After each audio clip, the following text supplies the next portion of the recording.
حبايبي، هذه الحلاوة الطحينية بالعسل، وتقدروا تسووه بالسكر.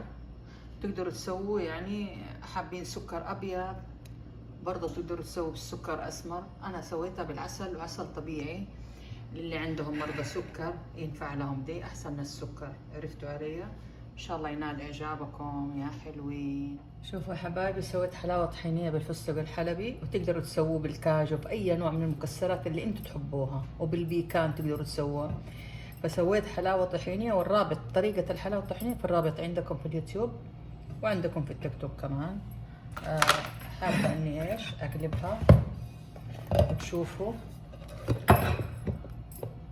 شايفين؟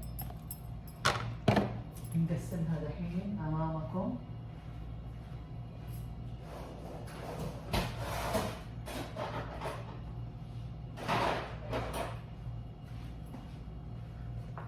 بسم الله.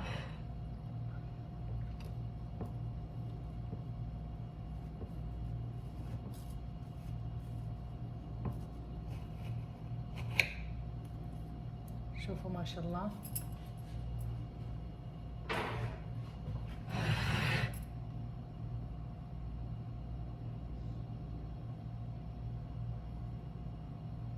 رهيبة.